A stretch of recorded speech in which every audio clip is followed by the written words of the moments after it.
इस वीडियो में दी गई जानकारी सामग्री गणना की प्रामाणिकता या विश्वसनीयता की गारंटी नहीं है। सूचना के विभिन्न माध्यमों, ज्योतिष, पंचांग, प्रवचनों, धार्मिक मान्यताओं, धार्मिक ग्रंथों आदि से संकलित करके यह सूचना आप तक प्रेषित की गई है। हमारा उद्देश्य सिर्फ सूचना पहुंचाना है। पाठक या उपयोगकर्ता इसे सूचना समझकर ही ले। इसके अतिरिक्त इसके किसी भी तरह से उपयोग की जिम्मेदारी स्वयं उपयोगकर्ता या पाठक की ही होगी। नमस्कार दोस्तों, स्वागत है आपका हमारे YouTube चैनल सांसारिक जानकारी पर। हम आपको यहाँ पंडित प्रदीप जी मिश्रा द्वारा बताए गए उपाय जो वे अपनी कथा में बताते हैं, उनकी जानकारी देते हैं, ताकि आपको एक ही जगह पर ही सारे उपाय मिल जाए। गुरु जी के बताए गए उपाय श्री शिव पुराण से जाने गए होते हैं, इसलिए निसंदेह भगवान शिव पे विश्वास रख कर करे। इस पुराण में शिव जी को वात्सल्य, दया और करुणा की मूर्ति के रूप में महिमामंडित किया गया है। इस पुराण का पाठ करने से भक्तों के अंदर भी ऐसे ही गुणों का संचार होता है, यानी भक्तों का चरित्र भी भगवान शिव की ही तरह बनने लगता है। जो भक्त शिव पुराण का विधि पूर्वक पाठ करते हैं, वो जीवन मरण के चक्र से भी मुक्ति पा जाते हैं। शास्त्रों में गुरुवार के दिन केले के पेड़ की पूजा करने का विधान है। केले के पेड़ का संबंध गुरुदेव बृहस्पति से बताया गया है, इसलिए इस दिन केले की पेड़ की 7 परिक्रमा करना काफी अच्छा रहेगा। अगर आपको करियर में कोई परेशानी आ रही है तो केले के पेड़ की 7 परिक्रमा करें और फिर केले के पेड़ को जल अर्पित करें। अगर किसी के विवाह में विलंब हो रहा है तो उनके लिए भी यह उपाय लाभकारी रहने वाला है। अगर किसी व्यक्ति की आर्थिक स्थिति मजबूत नहीं है, जो गुरुवार के दिन केले के पेड़ की जड़ लेकर उसे पीले कपड़े में बांध ले और फिर उसे अपने गले में धारण कर ले। ऐसा करने से आपको धन संबंधी सभी परेशानियां दूर हो जाएंगी और शिक्षा के क्षेत्र में आ रही समस्याएं भी हल होंगी। कि यदि कोई नारी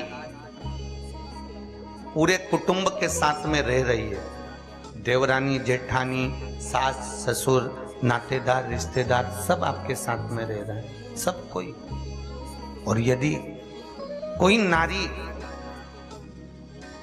एक परिवार में सबने जो भोजन करा है, बर्तन जो एकत्रित हुए हैं, उसको भी अगर वो परिवार की सेवा में भी तत्परता में उसको साफ कर रही है, तो कितना सुंदर लिखा है भविष्य पुराण में कि अगला उस नारी का जब जन्म होता है तो वो सारे दरिद्र से दूर हो जाती है।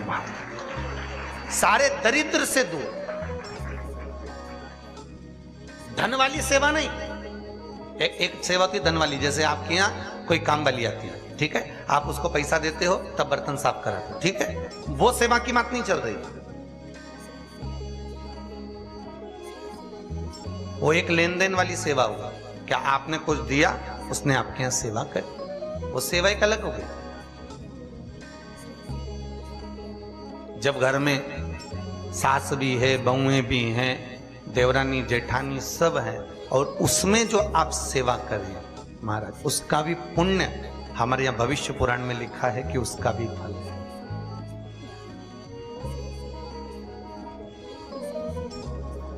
84 लाख योनियां मनुष्य को काटना है। कितनी योनियां? 84 लाख। गरुड़ पुराण में स्पष्ट किया गया चौथे अंश में कि 84 लाख योनियों में से 20 लाख योनि तो ये वृक्षों की होती है। काय की योनि है? ये पेड़, ये वृक्ष। 20 लाख योनि पेड़ों की ये वृक्ष।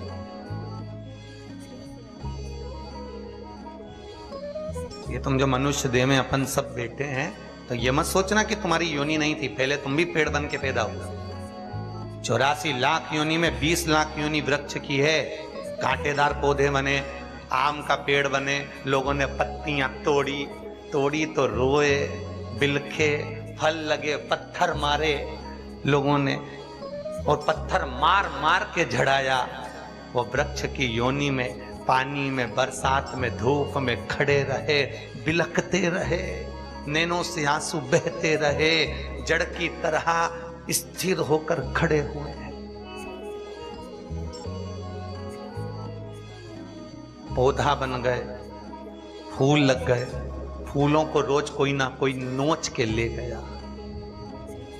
कितना कष्ट हुआ है, कितना दर्द हुआ है। 84 लाख योनियों में से 20 लाख योनि वृक्ष और पौधे की है।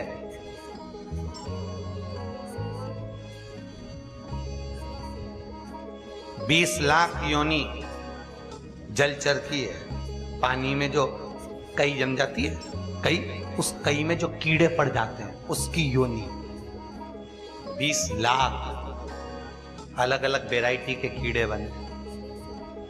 कोई नहाने आया, पांव रखाया, मां मर गए। कोई कपड़े धोया, मां मर गए। कोई ने झाड़ू लगाई, फिनाइल डाला, वहां मर गए। 20 लाख योनि इसकी है। तुम अपन सोचें कि बताओ ऐसी भी योनि होती है। 84 लाख योनियां काटते काटते काटते काटते तब जाकर ये मनुष्य की देह मिली है। तब मिली, आखिरी में मनुष्य का शरीर प्राप्त हुआ। और 84 लाख योनियां काटने पर जो मानव की देह मिली, वो केवल दो ही कारण है। एक, भगवान का भजन करो, और दूसरा, कर्म का भोग भोगो। जो पूर्व में करके आए हो उसको भोग लीजिए। भोग।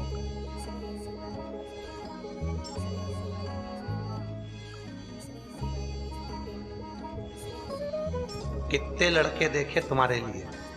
अरे बोलो तो जरा जम के। कितने देखे, पर तुम्हारी किस्मत में यही भेरू लिखा था? अरे बोलो तो सही।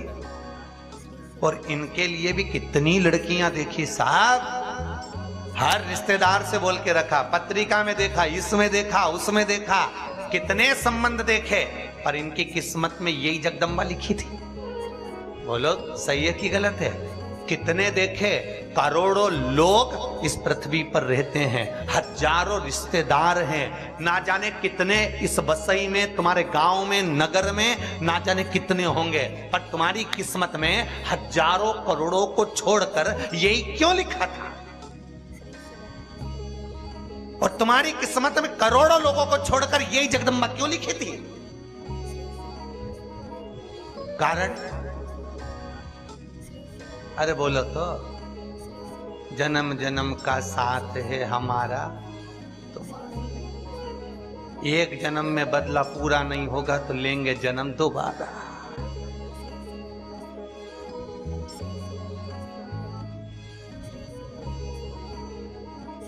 ये जो अपशब्द कहते हैं, ताने देते हैं, कई पति आपको कुछ कह देता है, कहीं पत्नी आपको कुछ कह देती है, ताने देते हैं, उसका केवल एक कारण है कि जो पूर्व में संग हुआ है, कहीं आपने इनका कुछ बिगाड़ा, कहीं इन्होंने आपका कुछ बिगाड़ा, तो आज भोग।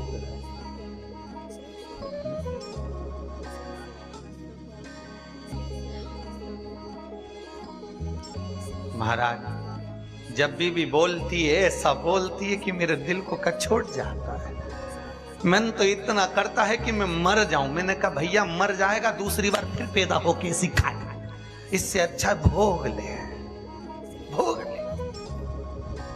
कई कई माताएं कहती है, इतना आड़ा टेढ़ा बोलते, गुरुजी मेरा तो मन करे, मेरे को रहना ही नहीं इनके साथ। मैंने कहा जी रहना तो पड़ेगा, भले तू मर भी जाएगी, अगला जन्म लेगी, फिर भोगना पड़ेगा, फिर यही भेरू मिलेगा। इसलिए अब की बार अच्छे से भोग ले।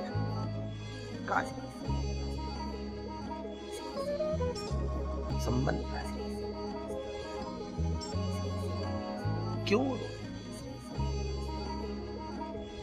मनुष्य का शरीर मिला है, जीवन मिला है, मानव की देह मिली है, और ये शरीर, ये देह भगवत भजन के लिए और भोगने के लिए मिली।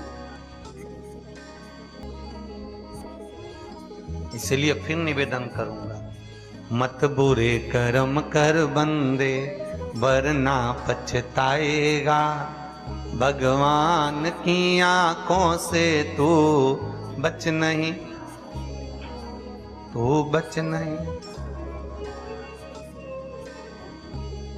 एक दुकान पर सामान खरीदने जाओ तो लिखा होता है कैमरे की निगाह में। भगवान कहते हैं मैंने जब तुझे मां के गर्भ में भेजा था, उस दिन से लेकर तू मरेगा तब तक मेरी निगाह में रहेगा, तब तक तू मेरी निगाह में। कितना भजन कर रहा है, कितना स्मरण कर रहा है, कितना कीर्तन कर रहा है, कितनी श्वासें तूने भजन में लगाई है, और कितनी श्वासें तूने भोग और विलास में लगाई है, ये उसको ज्ञात है।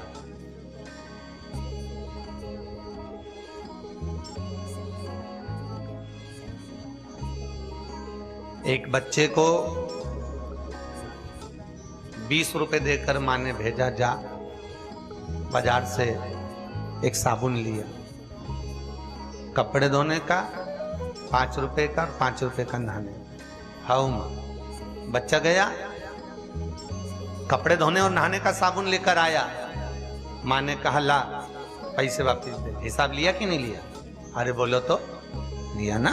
अपने बच्चों से 10 रुपए का हिसाब ले सकते हैं तो ध्यान रखना, वो भी जगत का बाप है, तुम्हारे जाते से ही एक एक श्वास का हिसाब लेगा कि कहां गवा दी है, कहां गवाई, बचपन कहां गया, जवानी कहां गई, अधेड़ी कहां गई, बुढ़ापा कहां गया, किस जगह पर इन श्वासों को गवाया है आप, किस जगह पर?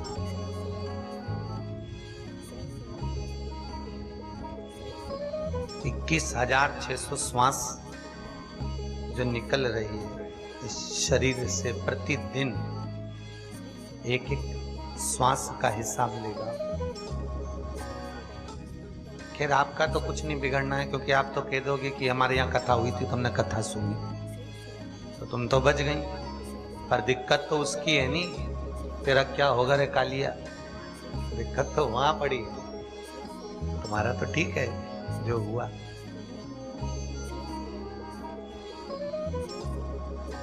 इसलिए निवेदन है, मुख में हो राम नाम, राम सेवा हाथ में, तू अकेला नाही प्यारे, राम तेरे साथ में।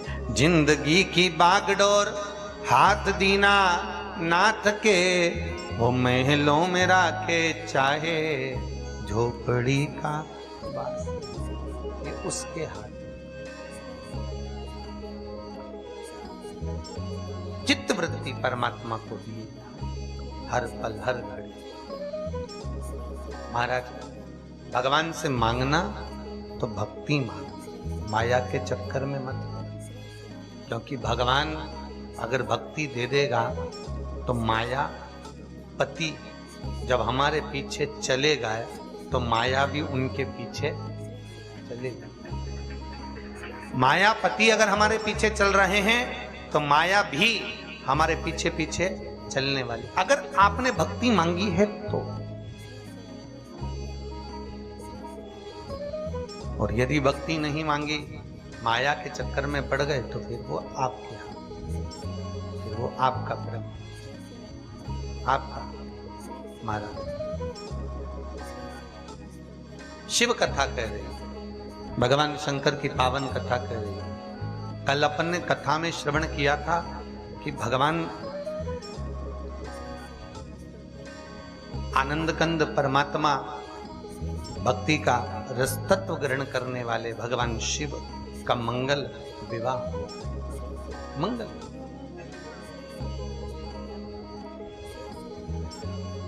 और मंगल विवाह की ओर जब अग्रण्य हुए, माता पार्वती जी का जन्म, मां जगत जननी जगदम्बा माता पार्वती प्रकट हुई है, और माता पार्वती का जो प्रागट्य हुआ है, जन्म हुआ है, हिमालय राज के घर में, मेनावती के गोद में, उनके गर्भ से।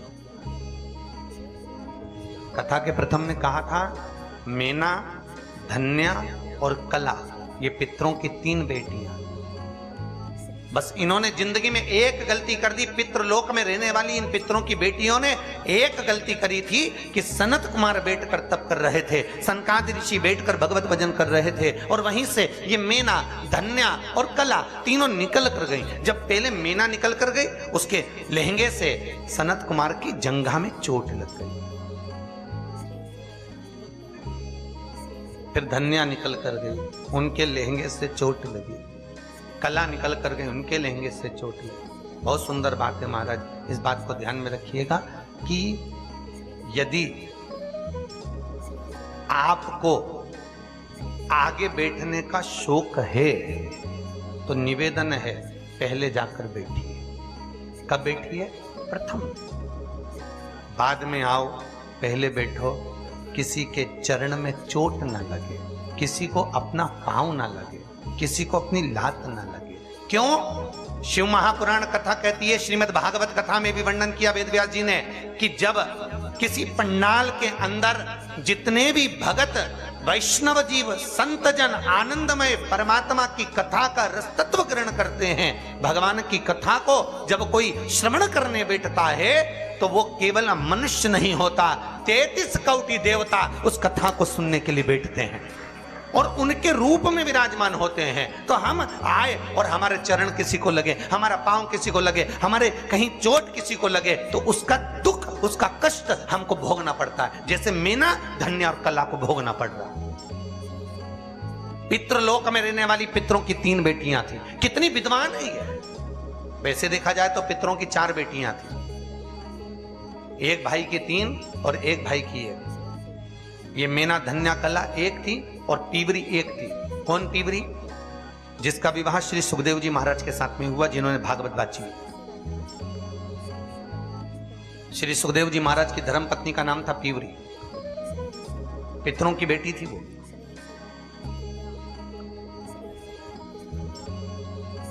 तो मैना निकल कर गई, फिर धन्या निकल कर गई, फिर कला निकल कर गई। उनके चरण की चोट, उनके चरण का प्रहार, उनके लहंगे का, वस्त्र का चोट सनत कुमार की जंघा पर लग गया। इतने में एक चोट तो सहन कर ले व्यक्ति, अगर कोई का एक का पांव लगे तो चल जाए, पर जो निकले ने पांव मारता मारता जाए तो अच्छा लगे क्या?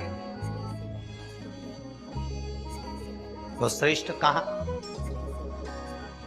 हमारे यहाँ कितना सुंदर कहा गया, भीष्म गीता में स्पष्ट कहा गया कि 4 तरह का भोजन बेकार होता है। भीष्म गीता में कहते हैं 4 तरह का भोजन बेकार होता है। पहले नंबर का भोजन, जिस भोजन की थाली को कोई लांग कर चले गया, फिर वही चोट लगने वाली बात है। जिस भोजन की थाली को कोई लांग कर चले गया, वो नाली में पड़े हुए कीचड़ के बराबर होता है। दूसरे नंबर का भोजन, जिस भोजन की थाली में ठोकर लग गई, वो भ्रष्टा के बराबर होता है, गंदगी के बराबर। तीसरे नंबर का भोजन, जिस भोजन की थाली में बाल पड़ा हो, वो दरिद्रता प्रदान करता है महाराज। और चौथे नंबर का भोजन, पति और पत्नी अगर एक ही थाली में भोजन कर रहे हैं तो वो मदिरा के तुल्य होता है महाराज। वो मदिरा के तुल्य है अगर पति और पत्नी एक ही थाली में भोजन कर रहे हैं। खैर, आप लोग तो चतुर वसई वालों, आप लोग तो नहीं करते होगे, पर वो तो शास्त्र में लिखा है इसलिए हम बता रहे हैं।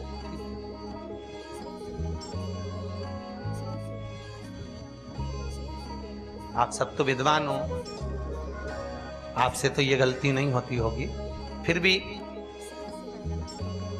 अगर कोई गलती कर रहे तो उसको सुलझाएं। कितना सुंदर लिखा है, अगर पति और पत्नी एक ही थाली में भोजन करें तो वो मदिरा के तुल्य होता है। और भीष्म गीता में कहा गया, पति के जीमने के बाद पत्नी अगर उसी थाली में जीम रही है तो चारों तीर्थों के प्रसाद से बड़ा महाप्रसाद होता है।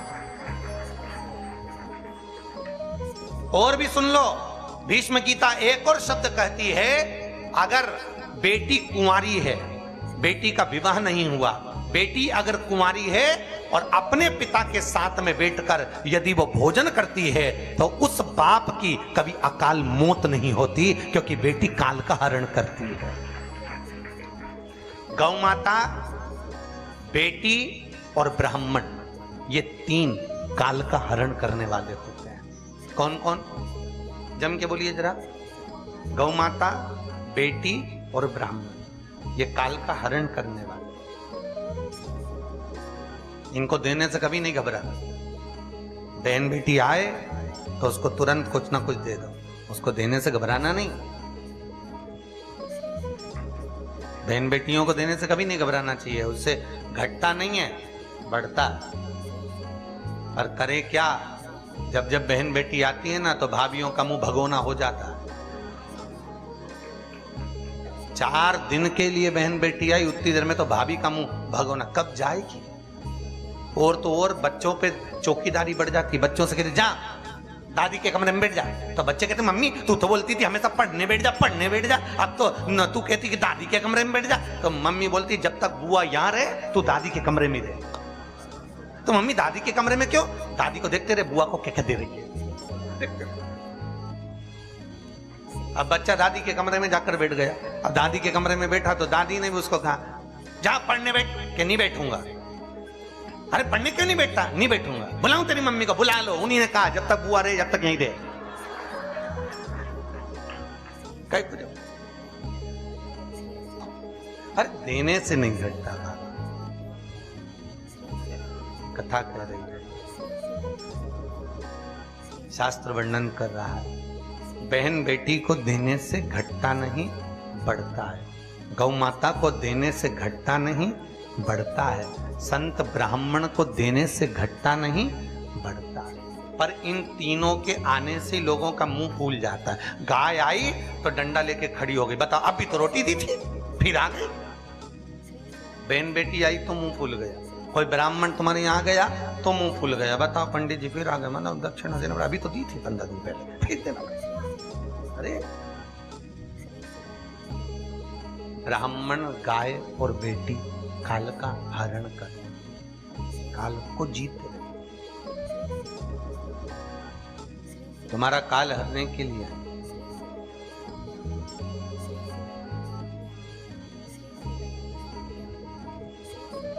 तो निवेदन है, अगर बेटी पिता के साथ में भोजन कर रही है तो उस बाप की अकाल मौत नहीं होती, काल को। और माताओं से निवेदन है, आपका नियम है कि आप अपने पति के साथ ही भोजन करती हो तो हम आपका नियम नहीं तोड़ेंगे, क्योंकि आप शादी से नियम लेके बैठी थी। पहली बार जब उसने टेबल पे तुमको गुलाब जामुन खवाई, तुमने उसको खवाई, उसी दिन से भ्रष्ट बाड़ा जो चालू हुआ था।